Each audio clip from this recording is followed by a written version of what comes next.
Single pile is better than group of piles. এটা হচ্ছে আমি শুরুতে বলে দিলাম। বাট এটা কেন, কারণটা কি, এটার পিছনে সায়েন্স কি, এটার পিছনে কি অ্যানালাইসিস আছে? একটা কলামের নিচে একটা পাইল দিব, সিঙ্গেল পাইল, নাকি 4-5টা পাইল দিব? এই প্রশ্নটা আহ, একটা আনসার দরকার। এবং এই প্রশ্নটা খুবই গুরুত্বপূর্ণ এই কারণে যে কমন সেন্স বলে যে একটা পাইলের চেয়ে 4টা পাইল বেটার, বা একটা পাইলের চেয়ে 2টা পাইল বেটার, বা একটা পাইলের চেয়ে 3টা পাইল বেটার। এটা হচ্ছে কমন সেন্স বলে। বাট অ্যানালাইসিস এবং মানে কোডের যে রিকোয়ারমেন্ট সবগুলি, বাংলাদেশের যে সয়েল কন্ডিশন, সব কিছু মিলে কোনটা বেটার হবে সেইটা আমরা আজকে এই লেকচারের মধ্যে আনসারটা জানার চেষ্টা করি। তাহলে আমরা আসি, আমি এখানে শুরুতেই বলে দিলাম single pile is better than group of piles. এটা হচ্ছে আমি শুরুতেই বলে দিলাম। বাট এটা কেন, কারণটা কি, এটার পিছনে সায়েন্স কি, এটার পিছনে কি অ্যানালাইসিস আছে, বা সয়েল কন্ডিশন কি বলে, বা ভূমিকম্প রোধী যদি ডিজাইন বলি, যে আর্থকোয়েক রেজিস্ট্যান্ট ডিজাইন, এগুলি সব কিছুর আলোকে এটা আসলে কতটা যৌক্তিক এটা আমাদের দেখতে হবে। আমরা যদি দেখি আইবিসি সেকশন 1810.2.2, এই যে সেকশনটা, এইখানে বলা আছে 3 পাইল অথবা তার বেশি হলে কি হবে, 2 পাইল হলে কি হবে, কোন দিকে মানে এটা স্টেবল, কোন দিকে স্টেবল না, এই বিষয়টা এখানে বলা আছে, যেটা আপনারা এখানে ডিটেলস পড়ে নেবেন। আমি সেটার ইন্টারপ্রিটেশনটা একটা ছবির মাধ্যমে, একটা ফিগারের মাধ্যমে আমি এখানে দেখাচ্ছি। সেখানে যেটা বলার চেষ্টা করছে সেটা হচ্ছে, যদি আপনার সিঙ্গেল পাইল ব্যবহার করেন তাহলে এটাকে ধরে নিতে হবে এটা বোথ ডিরেকশনে আনব্রেসড, অর্থাৎ দুই ডিরেকশনে এটা আনস্টেবল। এবং যদি 2টা পাইল হয় তাহলে এই ডিরেকশনে এটা স্টেবল, এই ডিরেকশনে আনস্টেবল। এটাই ওই কোডের মধ্যে বলা আছে। 3টা পাইল হলে বোথ ডিরেকশনে স্টেবল, 4টা পাইল হলে বোথ ডিরেকশনে স্টেবল, এবং 3 এবং 3-এর অধিক হলে বোথ ডিরেকশনে স্টেবল। তাহলে এইটা কমন সেন্স থেকে যা আসে, আপনাদের মানে কোডে যা বলা আছে সব মিলে গেল। ওকে, ফাইন। তাহলে কি করতে হবে, যদি এইটা এই ধরনের থাকে তাহলে এই ডিরেকশনে আপনাকে গ্রেড বিম দিয়ে অবশ্যই এটাকে কানেক্ট করতে হবে, বা অনেকে বলবে টাই বিম দিয়ে, সেটারও আমরা আনসার দিচ্ছি। আর এটা যদি থাকে তাহলে এটা বোথ ডিরেকশনে গ্রেড বিম দিয়ে কানেক্টেড থাকতে হবে, অথবা পাইল ক্যাপ লেভেলে এটা বোথ ডিরেকশনে কানেক্টেড থাকতে হবে। আর এগুলির ক্ষেত্রে বোথ ডিরেকশনে গ্রেড বিম এবং কানেক্টিং বিমের প্রয়োজনীয়তাটা নাই। এটা হলো ইন জেনারেল আমাদের কথাটা এখানে শেষ হলো।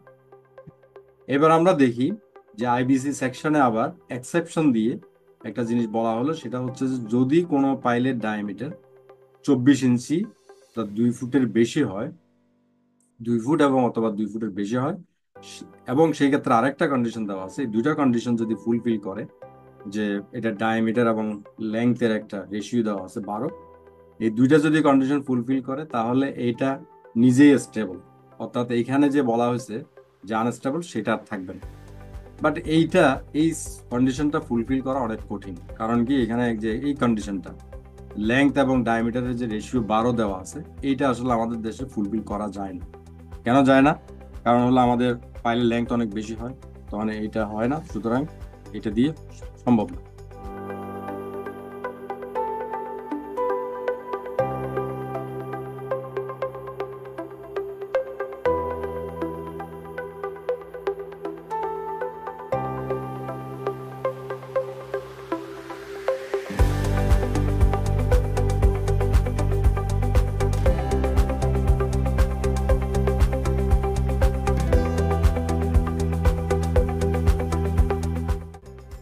এখন আমরা যদি দেখি ইউবিসি এবং আইবিসি তে যে অন্য জায়গায় যেটা আছে, সেটা হচ্ছে যে মানে pile cap should be interconnected,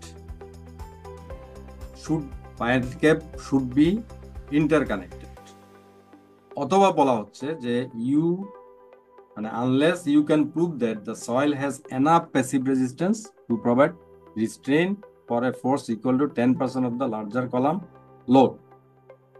মানে কলামের যে লোড, কলামের যে মানে ম্যাক্সিমাম যে কলামের লোডটা, সেটা 10% ফোর্স যদি ল্যাটারালি সে রেজিস্ট করার মতো ক্যাপাসিটি না থাকে, অর্থাৎ পাইল ক্যাপ লেভেলে, ধরেন আপনি একটু কনসিডার করেন যে পাইল ক্যাপের আশেপাশে মানে অর্থাৎ সয়েল কন্ডিশনটা ভালো, মানে এখানে উপরের দিকে সাধারণত বাংলাদেশে কি হয়, সফট ক্লে থাকে অথবা লুজ স্যান্ড থাকে। সেটা না হয় যদি এখানে এমন হয় যে এখানে ভালো মানের সয়েল আছে, তারপর আমার পাইল অন্য কারণে লাগতেছে, দিলাম, এই ক্ষেত্রে যদি মানে এই 10% ফোর্সে রেজিস্ট করার মতো ক্যাপাসিটি থাকে, তাহলে এখানে ইন্টারকানেকশন, যে pile cap to pile cap যে ইন্টারকানেকশন, সেটা দরকার নেই। আর যদি সেটা না থাকে তাহলে অবশ্যই interconnection, pile cap to pile cap interconnection লাগবে। এখানে কিন্তু সিঙ্গেল পাইল না ডাবল পাইল এটা নিয়ে কোনো কথা নেই। তার মানে pile cap to pile cap interconnection must দিতেই হবে।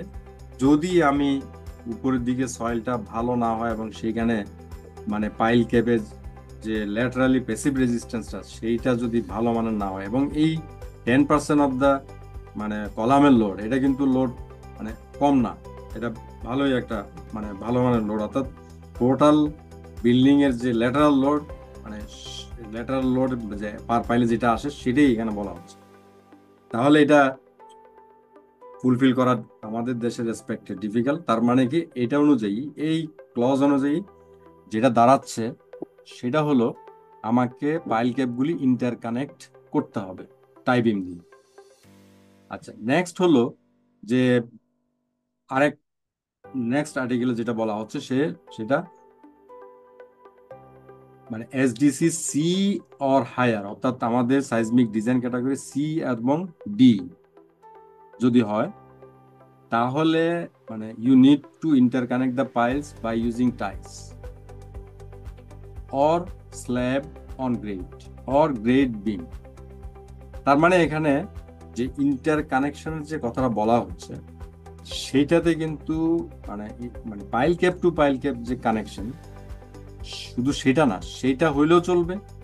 আবার যদি মানে আমার স্ল্যাব অন গ্রেড থাকে, যেটা আমার স্ট্রাকচারাল স্ল্যাব ভালো মানের আমরা করে দেবো, সেইটা থাকবে, অথবা গ্রেড বিম দিয়ে কানেক্টেড থাকে, তাহলেও হবে। এবং আপনারা দেখেন, আমরা সাধারণত আমাদের দেশে আপনারা যেভাবে বিল্ডিং করেন সেইখানে কিন্তু মানে স্ল্যাব অন গ্রেড থাকে এবং গ্রেড বিমও থাকে, সুতরাং আর টাই বিমের দরকার হচ্ছে না। তাহলে দেখেন, এই পয়েন্ট এবং এই পয়েন্টের মধ্যে একটু কি আছে, একটু কনফ্লিক্ট তৈরি হচ্ছে। যে এখানে বলা হয় যে পাইল ক্যাপগুলি ইন্টারকানেক্ট করতে হবে, আর এখানে যেটা বলা হচ্ছে যে মানে এসডিসি সি এবং ডি হইলে মানে টাই লাগবে, বাট সেই টাইটা শুধু একমাত্র টাই ওঠে না, সেটা স্ল্যাব অন গ্রেড এবং গ্রেড বিমকেও টাইয়ের মধ্যে অন্তর্ভুক্ত করা হচ্ছে। সুতরাং এই দুইটার মধ্যে আপনাদের কাছে মনে হবে যে একটু বৈপরীত্য আছে, এরকম মনে হচ্ছে। তাহলে আমরা এগুলি আনসার দেখব। এবার আমরা যদি বিএনবিসি 2020-তে দেখি, বিএনবিসি 2020-তে individual piles are considered stable if the pile tops are laterally braced in two directions by construction such as structural floor slab, grade beam, strut or um, wall। তার মানে এইখানেও একটা গুরুত্বপূর্ণ পয়েন্ট হলো যে এখানেও কিন্তু ওই যে 2 পাইল 3 পাইল এবং সিঙ্গেল পাইলের যে বিষয়টা, সেটা মানে অন্যান্য কোডের মতোই, এবং এখানে একইভাবে আগের যে কোড বললাম সেটার সাথে মিল রেখে এখানে গ্রেড বিম, ফ্লোর স্ল্যাব এগুলি থাকলে এটাকে ইন্ডিভিজুয়াল পাইল হিসেবেও ইন্ডিভিজুয়াল পাইল দেওয়া যাবে। ইন্ডিভিজুয়াল পাইলের ডায়া কত হবে, ডায়া 500 না 600 বা 700 হবে, মানে এটা 20 ইঞ্চি ডায়া না হবে 24 ইঞ্চি ডায়া হবে, এটা কিন্তু কোনো কথা নাই এখানে। হ্যাঁ, তার মানে হচ্ছে যে কোনো ডায়ামিটার পাইল ব্যবহার করা যাবে যদি এগুলি থাকে। তার মানে ফ্লোর স্ল্যাব, গ্রেড বিম অথবা টাই কিছু একটা থাকলেই হবে, এবং থাকে কোনো মানে গ্রেড বিম এবং স্ল্যাব তো থাকেই, গ্রেড বিম তো থাকেই, স্ল্যাব সবসময় নাও থাকতে পারে। এখন এখানে আরেকটা জিনিস বলা আছে, সেটা হচ্ছে individual bored piles are considered stable if the pile tops are laterally braced in two directions by construction. এখানেও আরেকটা যে ক্লজ, সেখানেও বলা আছে বিএনবিসি। আবার আরেকটা জিনিস বলা আছে, সেটা হচ্ছে সিঙ্গেল পাইল মানে নট রিকমেন্ডেড, মানে রেস্ট্রিক্টেড বলে না, কিন্তু নট রিকমেন্ডেড মানে ভালো না,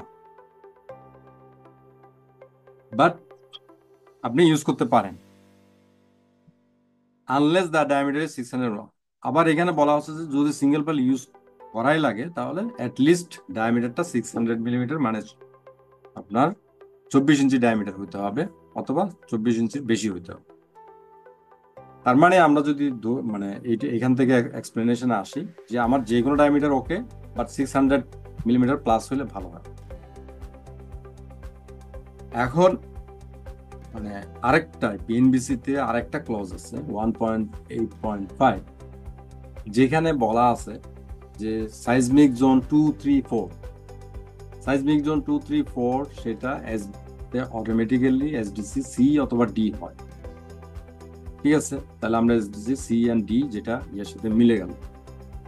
কিন্তু এখানে এটার সাথে অন্যান্য কোডের যে ডিফারেন্সটা হচ্ছে, কনফ্লিক্টটা হচ্ছে, সেটা হলো এখানে ক্লিয়ারলি বলা আছে যে footings and pile caps shall be completely interconnected by strut ties or other equivalent means to restrain their lateral movements in any orthogonal direction। যদিও বা এখানে বলা আছে আদার ইকুইভ্যালেন্ট মিনস, আদার ইকুইভ্যালেন্ট মিনসটা কি? গ্রেড বিম অথবা গ্রেড স্ল্যাব, এটা আদার equivalent means আমি interpretation করতে পারি, যেহেতু অন্যান্য কোডে এই জিনিসটা মানে এই কোডেরও আরেক জায়গায় এটা বলা আছে। বাট যদি শুধু এইটুকু দেখি কমপ্লিটলি ইন্টারনেট বাই স্ট্রাট টাইস, তার মানে এখানে টাই বিম দিয়ে আমাকে কানেক্ট করতে হবে। এই যে বিষয়টা, এইটা কিন্তু মানে অন্য কোডের সাথে বা এই কোডেরই অন্য পেজের সাথে কনফ্লিক্টিং, মানে এটার সাথে মিলে না। ওকে, আবার এখানে যেটা আছে start ties or other equivalent means, এটা পুরোপুরি অন্য কোডের সাথেও মিলে গেল, মানে এটাতে কোনো সমস্যা নাই। যে এটা একটু আগে যে আমরা যেটা এক্সপ্লেন করলাম যে মানে 10% ভার্টিক্যাল লোডে 10% যদি ল্যাটারালি পেসিভ রেজিস্ট্যান্স দিয়ে রিস্ট্রেন করতে না পারে, আটকাতে না পারে, তাহলে সেটাকে অবশ্যই স্টার্টটাই লাগবে। তাহলে এখানে দুইটা সাইজমিক ডিজাইন ক্যাটাগরি আছে, প্লাস হলো আমার এই কন্ডিশন আছে, এইটা অন্য কোডের সাথে পুরোপুরি মিলে গেল। শুধুমাত্র এই সেন্টেন্সটা অন্য কোডের সাথে হুবহু মিলে নাই এই পয়েন্টের কারণে। এখানে ইকুইভ্যালেন্ট মিনস বলছে, এখানে অন্য জায়গায় এটা গ্রেড বিম গ্রেড স্ল্যাব নাম ধরে বলছে, এবং এই কোডের এই বিএনবিসি 2020 আরেক পেজে যেটা বলা আছে সেটাও এখানে নেই। এই হলো সামান্য একটু কনফ্লিক্ট। এখন তাহলে সবগুলি যদি আমি মিলি, কনক্লুশনটা হচ্ছে single pile of any size permitted if it is laterally braced by grade beam or grade slab। যেহেতু আমাদের দেশে গ্রেড বিম এবং গ্রেড স্ল্যাব থাকে, সুতরাং সিঙ্গেল পাইল এনি সাইজে সিঙ্গেল পাইল পারমিটেড। বাট যেহেতু এক জায়গায় বলা আছে নট রিকমেন্ডেড এবং 600 mm প্লাস ইউজ করতে বলা আছে, সেই ক্ষেত্রে আমি বলবো যে আমাদের উচিত সিঙ্গেল পাইল আমরা ইউজ করতে পারবো, বাট আমরা মানে যদি সম্ভব হয় 600 mm অথবা তার চেয়ে বেশি ডায়ামিটারের পাইল যদি আমরা ইউজ করতে করি, এটা সব দিকে স্যাটিসফাই করবে, মানে আর কোনো কনফ্লিক্ট বা কোনো থাকে না, দ্বিমত থাকে না, যেহেতু এটা কোডে ক্লিয়ারলি বলা আছে। আর ফর এসডিসি সি এবং ডি, যেখানে আইএমআর বা এসএমআরএফ হয়, pile caps must be interconnected. এই কথাটা যেহেতু একটা ক্লসে বলা আছে, এই পাইল ক্যাপগুলি ইন্টারকানেক্টেড হতে হবে। এখন ইন্টারকানেকশনটা আপনি গ্রেড বিম দিয়ে করবেন না টাই বিম দিয়ে করবেন, সেটা অনেক প্রশ্ন থাকতে পারে, যেটা কিন্তু দুই পেজের মধ্যে যেহেতু কনফ্লিক্ট হচ্ছে, সেটা একটা প্রশ্ন থেকে গেল। আর এইটার আনসার আমি একটু পরে দিচ্ছি। 600 mm প্লাস যে ডায়ামিটার পাই, সেটার ক্ষেত্রে এই যে কন্ডিশনটা L/D রেশিও লেস দেন 12, এটা খুবই কঠিন একটা বাংলাদেশে, এটা হচ্ছে না, এটা সম্ভব না। সুতরাং এটা আমাদের মানে প্রয়োজন হচ্ছে। তার মানে হচ্ছে আমি 600 mm প্লাস ইউজ করব, এই কন্ডিশন স্যাটিসফাই করলে আমার গ্রেড বিমও লাগবে না, টাই বিম লাগবে না, কিচ্ছু লাগবে না, মানে সিঙ্গেল পাইল ইউজ করবো, কোনো সমস্যা নেই। বাট সেই কন্ডিশনটা ফুলফিল করা সম্ভব না, সুতরাং এটা বাদ। নেক্সট হলো SDC D detailing of grade beam. আচ্ছা, এইটা আপনারা কোডের মধ্যে পাবেন, এখানে পড়লেই বুঝতে পারবেন যে আমরা যখন গ্রেড বিম ডিজাইন করি বা গ্রেড বিমের ডাইমেনশন আনতে যাই, তখন আমাদেরকে এখানে যে কিছু বিষয় আছে সেগুলি খেয়াল রাখতে হবে। সেই বিষয়টা কি? সেই বিষয়টা হচ্ছে যে এখানে গ্রেড বিমে মানে গ্রেড বিমটা আমরা এমনভাবে রেনফোর্সমেন্ট গুলি দিব যে লংজিটিউডাল রেনফোর্সমেন্ট গুলি মানে এগুলি shall be developed within or beyond the supported column, মানে এটা কন্টিনিউয়াস, এগুলি চলে যাবে, মানে ডেভেলপমেন্ট লেংথ সবকিছু মেনটেন করতে হবে এবং কন্টিনিউয়াস। এটা মানে যে কাটা কাটা না দিয়ে কন্টিনিউয়াস এর কথা, কন্টিনিউয়াস লংজিটিউডাল রেনফোর্সমেন্টের কথা বলা আছে। এটা একটা গুরুত্বপূর্ণ বিষয়, মানে গ্রেড বিমে রেনফোর্সমেন্ট গুলি কন্টিনিউয়াস দেওয়ার জন্য এখানে বলা আছে, এবং এটা এসডিসি ডি এর জন্য। Number 1।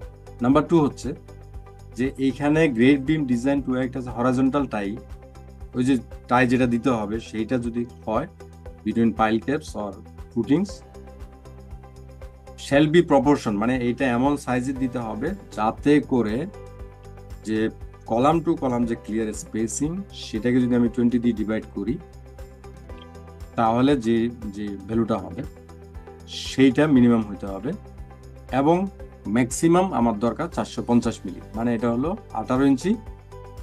R column to column যদি ক্লিয়ার ডিস্টেন্সে 20 ফুট হয় তাহলে 20 ফুটকে 20 দিয়ে ডিভাইড করলে আমরা পাচ্ছি এক ফুট, মানে হচ্ছে 12 ইঞ্চি হচ্ছে আমার লাগবে।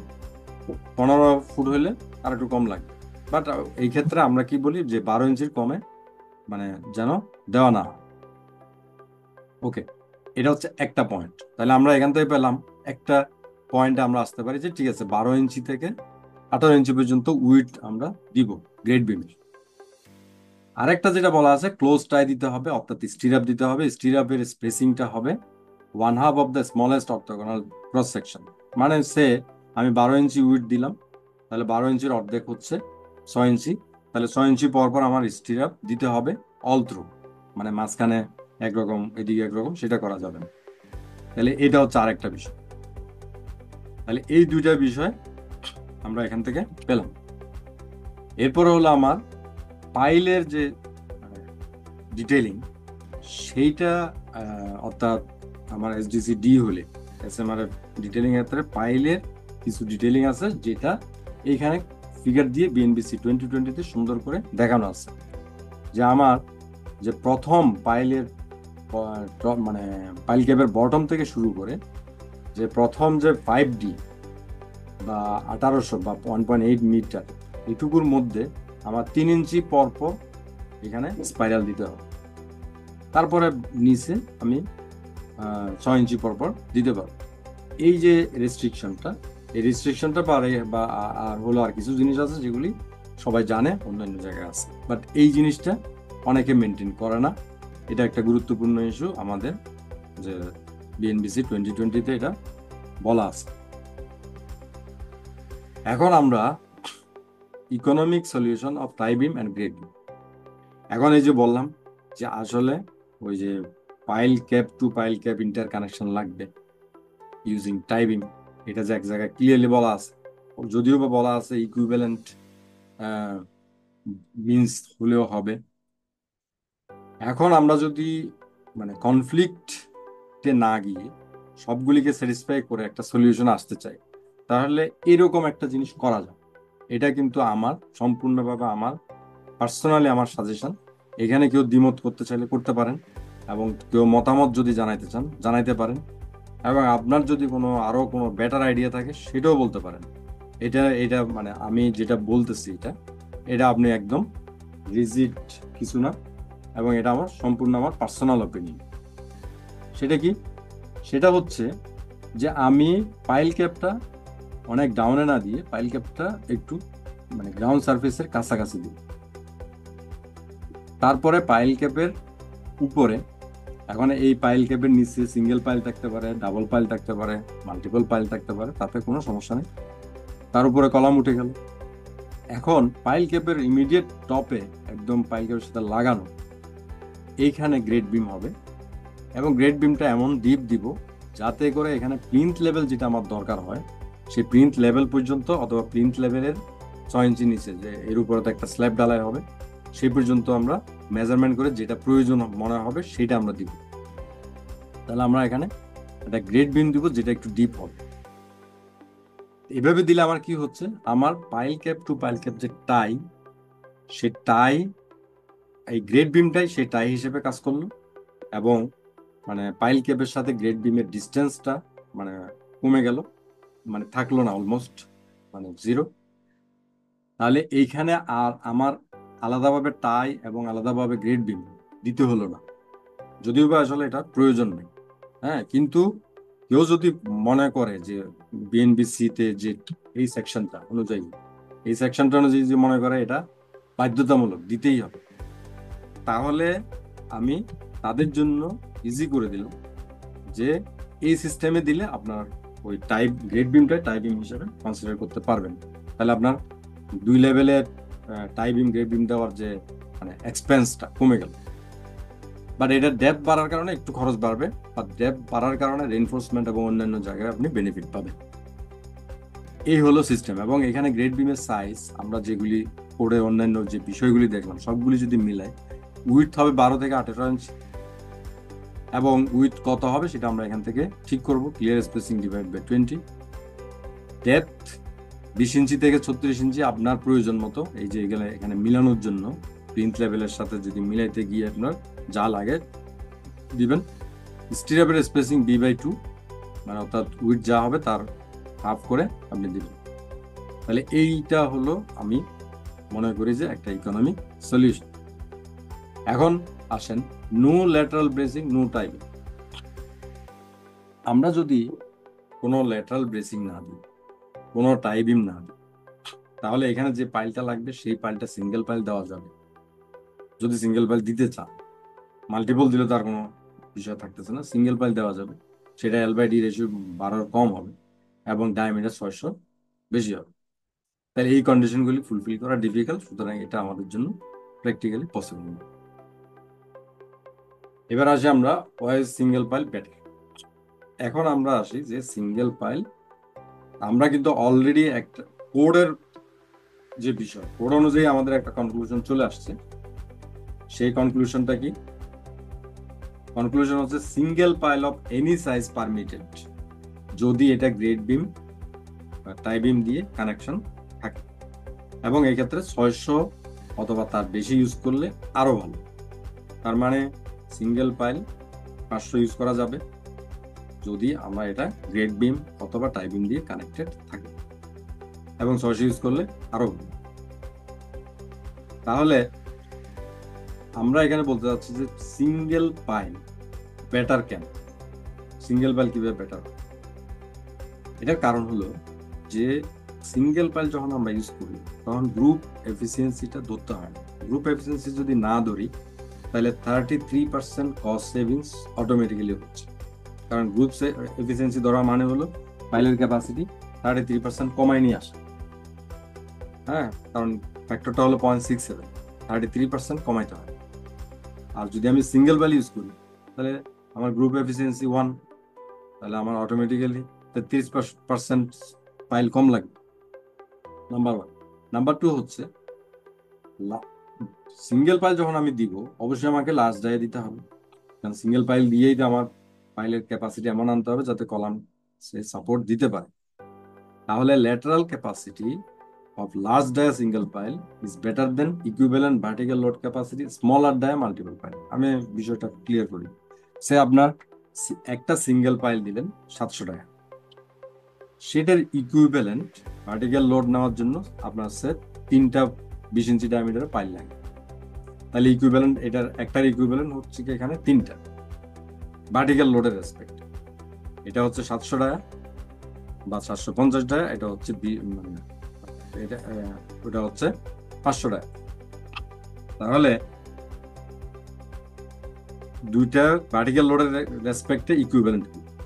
কিন্তু ল্যাটারাল লোড অ্যানালাইসিস করলে আপনারা দেখবেন যে ওই 700 বা 750 ডায়ার যে ল্যাটারাল লোড ক্যাপাসিটি সেটা ওই 3টার চেয়েও বেশি। তাহলে এই রেসপেক্টও সিঙ্গেল পাইল বেটার। নেক্সট হলো যে সিঙ্গেল মানে অর্থাৎ ছোট ছোট যে পাইলগুলি, এইগুলি প্রত্যেকটা যেহেতু 3D ডিস্টেন্স দূরে আলাদা আলাদা ভাবে থাকে, প্রত্যেকটারই ডায়ামিটার এবং লেংথের সাথে আনসাপোর্টেড যে লেংথ, অর্থাৎ লিকুইফাইবল লেয়ার থাকলে এবং সফট ক্লে থাকলে সেখানে আনসাপোর্টেড লেংথটা বেড়ে যায়, তখন বাকলিং ফেলিওর যে বিষয়টা চলে আসে। সেটার কারণে আপনার মানে স্মল ডায়ামিটার পাইলগুলি বাকলিং এর ফেলিওরের কারণে রেনফোর্সমেন্ট অনেক বেশি লাগে, আর লার্জ ডায়ামিটার পাইলে সেটা কম্পারেটিভলি কম লাগে এবং এটার বাকলিং ফেলিওর হয় না। তার মানে এই ক্ষেত্রেও মানে single large dia pile better. এরপর হলো আপনার বড় ডায়ামিটারে যখন পাইল হয়, তখন একসাথে রেডিমিক্স দিয়ে আপনার কনক্রিট যদি ঢালাই করেন এবং ভালো মানের মেশিন নিয়ে লার্জ ডায়ামিটার পাইল যারা করে তাদের মেশিনপত্র মানে সেট আপগুলি বেটার থাকে, যার কারণে লার্জ ডায়ামিটার পাইলের কোয়ালিটি কন্ট্রোলটা ইজিয়ার। তাহলে এই সব কিছু কনসিডার করলে সিঙ্গেল পাইল বেটার। এবং আমরা জানেন যে বাকলিং এর যে ইস্যুটা বললাম সেটা হচ্ছে এই যে লিকুইফাইবল লেয়ার যদি থাকে তাহলে এই পুরাটা হলো আনসাপোর্টেড থাকে। তখন এইখানে যদি আপনি L by R ratio buckling গুলি হিসাব করেন, দেখবে যে আপনার ছোট ডায়ামিটারের পাইলগুলি কোনো মতেই মানে টিকে না, অর্থাৎ এডুকুয়েট হয় না, সেফ হয় না, যার কারণে আপনার লার্জ ডায়ামিটার পাইল লাগে। আর লার্জ ডায়ামিটার পাইল দিলে সমস্যা নাই, পাইলের সংখ্যা কমে আসে, মানে এমন না লার্জ ডায়ামিটার পাইল দিলে আপনার এটা এক্সপেন্সিভ হয়ে যাচ্ছে। এই জিনিসটা দেখেন, আমাদের দেশে যে পার্কিং ফ্লোর থাকে, পার্কিং ফ্লোর থাকার কারণে সেখানে একটা মানে সফট স্টোরি তৈরি হয়। তার নিচে যদি লিকুইফাইবল এই ফিলিং স্যান্ড থাকে, তার নিচে যদি সফট ক্লে থাকে যেটার ল্যাটারাল রেজিস্ট্যান্সটা অনেক কম, তাহলে এই যে তিনটা কম্বিনেশন, এই soft storey, liquefiable layer, soft clay, তিনটা মিলে মানে দেখা যায় ডেপথ অফ ফ্রিক্সিডিটিটা অনেক নিচে নেমে যায়। তখন এই যে বাকলিং এর পসিবিলিটিটা বেড়ে যায়।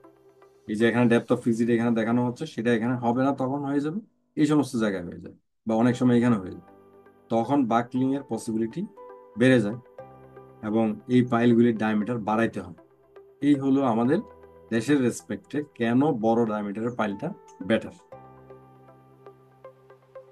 এরকম নদীর পাড়ে বা লেকের পাড়ে যদি বিল্ডিং থাকে, সেখানেও যদি লিকুইফাইবল লেয়ার থাকে, তাহলে এখানেও ওই একই সমস্যা, যে এখানে ল্যাটারাল স্প্রেডিং এবং বাকলিং দুটা একসাথে মিলে সিভিয়ার কন্ডিশন তৈরি হয়। এবং মানে আমাদের পাস্ট যে আর্থকোয়েকগুলি ছিল সেইগুলির কেস স্টাডি থেকে দেখা যায় যে আপনার লার্জ ডায়ামিটারের পাইলগুলি পারফরমেন্স বেটার ছিল কম্পেয়ার টু স্মল ডায়ামিটার। এখন যদি আপনি প্রশ্ন করেন যে তাহলে লার্জ ডায়ামিটারের পাইলটা কি এক্সপেন্সিভ? না, এক্সপেন্সিভ না। কারণটা হলো যে মানে আপনি যখন পাইলের ডায়ামিটার বাড়ালেন, এটার ভার্টিক্যাল ক্যাপাসিটি বাড়লো, ল্যাটারাল ক্যাপাসিটি বাড়লো, পাইলের সংখ্যা অনেক কমে আসলো, তাহলে আপনার মানে কম্পেয়ার করলে দেখা যায় এটা এক্সপেন্সিভ না, বরং ইকোনমিক। কিভাবে হয়? আমরা একটা মাত্র 3 তলা বিল্ডিং নদীর পাড়ে ডিজাইন চেকিং করতে গিয়ে দেখলাম, সেখানে যেই ডায়ামিটারের স্মল ডায়ামিটারের পাইল অনেকগুলি দেওয়া ছিল, ওটা বিল্ডিংটা একটু হেভিলি লোডেড বিল্ডিং ছিল, প্যাসেঞ্জার টার্মিনাল, এবং পাইলের ডেপথও দিচ্ছে বেশি। সব মিলে আমরা হিসাব করে দেখলাম ওটা এখানে ফাউন্ডেশন কস্ট আসে প্রায় 12 কোটি। ওকে, আমরা এখন এটা মানে রিভাইজ ডিজাইন করলাম। রিভাইজ ডিজাইন কি, পাইলের ডায়ামিটার বাড়াইলাম, পাইলের সংখ্যা কমলো এবং ল্যাটারাল এবং অন্যান্য সব অ্যানালাইসিস করে ওকে করলাম। ওকে করার পর দেখা গেলো এটার কস্ট আসতেছে 9 কোটি। এখন আমরা আসি যে ওই যে 12 কোটি যে কস্ট ছিল বেশি, তাহলে আমরা পাইলের ডায়ামিটার বাড়ানোর পরে কস্ট আরো কমে গেল। আবার মানে দুটার মধ্যে যদি আমি কম্পেয়ার করি সেফটির ক্ষেত্রে, যে স্মল ডায়ামিটার যেটা ছিল সেটা সেফ না, কারণ সেটা তো আমার ল্যাটারাল লোডে পাস করা নেই, তাহলে সেটা সেফ না। তাহলে দেখেন বড় ডায়ামিটারের পাইল দিলে যে মানে শুধুমাত্র সেফ হচ্ছে সেটা না, ইকোনমিকেও হচ্ছে মানে অনেক ক্ষেত্রে। এখন হলো সবচেয়ে বড় কোশ্চেন, যে ঠিক আছে আমি সিঙ্গেল, অনেক ক্ষেত্রে দেখা যায় যে আমার হয়তো 7-8 তলা বিল্ডিং, 10 তলা বিল্ডিং এমন আছে যে কলামের অ্যারেঞ্জমেন্টগুলি এমন যে কোনো কলামের নিচে হয়তো একটা সিঙ্গেল পাইল আমার লাগতেছে, যে আমি যদি লার্জ ডায়ামিটার পাইল ইউজ করি সিঙ্গেল পাইল লাগতেছে। আর সেই সিঙ্গেল পাইলটাই যদি ধরেন আপনার কোয়ালিটি কন্ট্রোলের সমস্যা হয়, নেকিং হলো, কনক্রিটের স্ট্রেংথ ভালো হলো না, মানে এন্ড বিয়ারিং পাইলো না, মানে পাইলের নিচে কাদামাটি থেকে গেল, তাহলে কি হবে? তাহলে এই যে তিনটা প্রবলেম, এই তিনটা প্রবলেম কিন্তু মানে কাস্ট ইন সিটু পাইলিং এর একটা কমন কোয়ালিটি ইস্যু। একটা কোয়ালিটি ইস্যু হলো নেকিং, এরকম পাইলটা অ্যাব্রু ট্যাব্রু হয়ে এরকম নেকিং হয়ে যাচ্ছে এই জায়গায়, বেন্ডিং এ এবং অন্যান্য লোডে এটা এই জায়গায় ফেল করতে পারে। আরেকটা হচ্ছে যে এখানে এই যে কাদামাটি থাকে যার কারণে এন্ড বিয়ারিং পাচ্ছে না। তাহলে এই যে দুইটা সমস্যা, তাহলে এই নেকিং যে সমস্যাটা এটা কিন্তু আপনি সিঙ্গেল পাইল দেন আর ডাবল পাইল দেন ট্রিপল পাইল দেন, যেই পাইলে দেন এটা কিন্তু প্রবলেম। এটা যদি হয় তাহলে মানে সেটা কোনো মতেই সেফ না। আর যদি এই প্রবলেম হয় এটা পাইলে বেস গ্রাউটিং করে এটা সলিউশন করা যায়। আর কনক্রিটের স্ট্রেংথ যেটা লেস, এটা আসলে মানে হওয়া উচিত না, কারণ কনক্রিটটা যদি আপনি রেডি মিক্স দিয়ে দেন অথবা ওখানে ঢালাই করেন, মিক্স প্রপোর্শন ঠিক রাখেন, সেটা ইজিলি সলভ করা যায়। তাহলে এই নেকিং এবং এটাও ইজিলি সলিউশন করা যায়। নেকিং এর সলিউশনটা, নেকিং এর সলিউশন আসলে কিছুই না, আপনাকে ভালো কোয়ালিটি কন্ট্রোল করতে হবে, ভালো ইঞ্জিনিয়ার রাখতে হবে, সিসি ক্যামেরা রাখতে হবে এবং ভালো মানের কন্ট্রাক্টর দিতে হবে, তাহলে আপনি নেকিং এর এটা মানে হবে না, আপনি গ্যারান্টি দিতে পারেন। কারণ আমরা দেখছি যে যে সমস্ত সাইটে ভালো কোয়ালিটি কন্ট্রোল হয়, ভালো হয়, সেখানে পাইলের কোয়ালিটি কাস্ট ইনস্টিটিউট পাইলে খারাপ হয় না।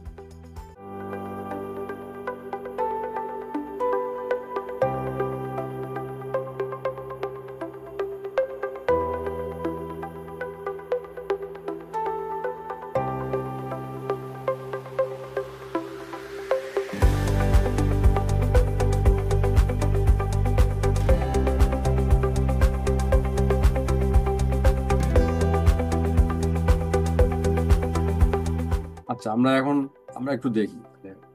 ধরেন সিঙ্গেল, অনেকে বলে থাকে সিঙ্গেল পাইল ভালো না, ডাবল পাইল দেন, অ্যাটলিস্ট দুইটা পাইল থাকলে। তা আপনি দেখেন, ধরেন মনে করেন দুইটা পাইল দিলেন এবং আপনার কোয়ালিটি ঠিক নাই, কোয়ালিটি ঠিক নাই, এটা না থাকলেও দুইটা পাইল দিলে বেটার, এটা আপনি বলতে চাচ্ছেন। তাহলে এখন দেখেন দুইটা পাইলের মধ্যে যদি একটা ডিফেক্টিভ হয়, এখানে লোড আসে, তাহলে এটাতে কম লোড নিচ্ছে, এটা বেশি লোড নিচ্ছে, এখানে লোড অ্যাপ্লাই হচ্ছে, তাহলে কি হবে? এখানে এক্সেন্ট্রিক হয়ে গেল, এক্সেন্ট্রিক হওয়ার কারণে এখানে টেনশন ডেভেলপ করবে, সেই টেনশনের জন্য আপনি এখানে রিইনফোর্সমেন্ট কিন্তু দেন নাই, তাহলে আপনার কিন্তু রিস্ক থেকে গেল এবং এটা এখানে ক্র্যাক করে ফেল করতে পারে। এখন যদি আমরা এটা সিঙ্গেল পাইল হয়, সেই সিঙ্গেল পাইলটা মানে আপ টু দ্য মার্ক হয় না, মানে লোড এখানে যা দিচ্ছেন সেটা সে নিতে পারতেছে, তাহলে কি হবে? এটা অ্যাটলিস্ট এটা মানে ক্র্যাকিং করে ফেলিউরটা হবে না, এটা ভার্টিক্যাল মানে এক্সেন্ট্রিসিটি না থাকার কারণে হয়তো সেটেলমেন্টটা হবে।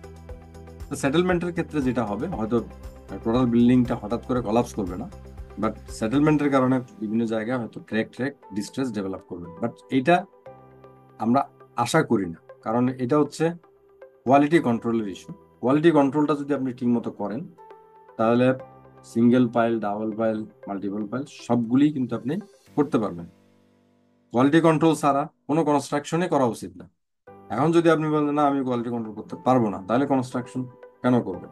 কনস্ট্রাকশন মানে হলো কোয়ালিটি কন্ট্রোল করে কনস্ট্রাকশনটা করা, এবং এইটা এই যুগে খুব বেশি ডিফিকাল্টও না, এমন না যে এটা রকেট সায়েন্স, এটা পারি না আমরা, জানি না, সেটা না। সামান্য কিছু মানে কনসিডারেশন, কেয়ারফুল মনিটরিং যদি হয়, তাহলে কোয়ালিটি কন্ট্রোলটা পসিবল। তাহলে সলিউশন কি? সলিউশন হচ্ছে আপনি কোয়ালিটি কন্ট্রোল করবেন, ভালো সাইট ইঞ্জিনিয়ার রাখবেন, মানে সিসি ক্যামেরা রাখবেন সাইটে যাতে কেউ ফাঁকি দিতে না পারে, ভালো কন্ট্রাক্টর নেবেন, ভালো ফোরম্যান থাকবে, এবং কাজের যে রেট, মানে পাইলের যে রেটটা হবে, এই রেটটা কন্ট্রাক্টরের জন্য যাতে প্রফিটেবল হয় সেটা মানে সবাই খেয়াল রাখবে। কন্ট্রাক্টরের জন্য প্রফিটেবল না হলে সে কিন্তু মানে ঝামেলা করবেই, বিভিন্ন জায়গায় ঝামেলা করবে, আলটিমেটলি আপনার ক্ষতি হবে। এই ক্ষেত্রে আমি রিকোয়েস্ট করবো যে এখানে কম্পিটিটিভ এই সেই করে যেটা হয়ে থাকে আমি দেখছি বেশিরভাগ ক্ষেত্রে, মানে এমন কম্পিটিটিভ যে অনেকে আছে অনেক কম দামে কাজটা নিয়ে নিয়ে তারপরে ঝামেলা শুরু করে, এটা করবেন না। এবং যেখানে যেখানে দরকার, যেখানে লুজ স্যান্ড আছে, ঝামেলা আছে দরকার, যেখানে দরকার সেখানে ড্রিলিং স্লারি মানে বেন্টনের স্লারি ব্যবহার করবেন, তাহলে আপনার এটা কোয়ালিটিটা ভালো হবে। তাহলে ফাইনালি কনক্লুশন কি? কনক্লুশন হচ্ছে আপনার যদি প্রয়োজন হয় সিঙ্গেল পাইল ইউজ করা যাবে, এবং সেই সিঙ্গেল পাইলের ইকোনমিক এবং better performance considering the earthquake এবং আদার ইস্যু, অবশ্যই আপনাকে কোয়ালিটি কন্ট্রোল করে ভালো পাইল করতে হবে, এর কোনো বিকল্প নেই। আপনার শুধুমাত্র আমরা যেটা বলতে পারি যে মানে তিনটা ইস্যু, এই নেকিং এর ইস্যু এখন মানে হবে না যদি আপনি বেন্টনের স্লারি ব্যবহার করেন ঠিক মতো, তাহলে নেকিং এর ইস্যু থাকবে না। আর এইটা মানে পাইল বেস গ্রাউটিং করে যদি আপনি পাইলের তলাটা যদি শক্ত করে দেন তাহলে এই প্রবলেমে সলভ হয়ে গেল। আর কনক্রিটের যে স্ট্রেংথ সেটা মিক্স প্রপোর্শন ঠিক মতো রাখলে, ভালো সাইট ইঞ্জিনিয়ার থাকলে এটাও সলভ হয়ে গেল। তার মানে হচ্ছে সিঙ্গেল পাইল থাকলে আপনার যে মানে কোয়ালিটির যে একটা পাইল থাকলে সেই পাইলে যদি আমার টোটালি ভালো না হয়, লোড নিতে না পারে, তাহলে আমার জন্য রিস্কি হয়ে যাচ্ছে। এই রিস্কটা কমানো কোনো বিষয় না যদি আপনি আপনার যে এই তিনটা জিনিসে তো মেইন প্রবলেম, যে এখানে নেকিং না হওয়ার জন্য আপনি বেন্টনের স্লারি যদি দরকার হয় ইউজ করলেন, উপরে মানে একটা কেজিং পাইপ ইউজ করতে হয় সেটা ইউজ করলেন, এবং পাইলের তলায় বেন্টনের মানে পাইল বেস গ্রাউটিং করে এটাকে ইমপ্রুভ করে দিলেন, এবং কনক্রিটের মিক্স রেশিও এবং স্লাম ঠিক রেখে ঢালাই করলেন, তাহলে আপনার এখানে কোয়ালিটি ইস্যুগুলি সলভ হয়ে যায়। সুতরাং আশা করি এখান থেকে আপনারা মানে ইঞ্জিনিয়ার এবং যারা কনস্ট্রাকশনের সাথে জড়িত আছেন জিনিসটা বুঝতে পেরেছেন। আপনাদের যদি মতামত থাকে আমাদেরকে অবশ্যই জানাবেন যে আপনারা কি চিন্তা করছেন, এবং আপনাদের এটার এগেনস্টে যে মতামতগুলি অবশ্যই দিবেন, কারণ আপনাদের মতামতটা আমি মনে করি যে কেউ যদি প্র্যাকটিক্যাল এক্সপিরিয়েন্স থাকে তাদের রেসপেক্টে আমরা মতামত পেলে আমরা হয়তো আরো বেটার চিন্তা করতে পারবো। সবাইকে অনেক ধন্যবাদ। আসসালামু আলাইকুম।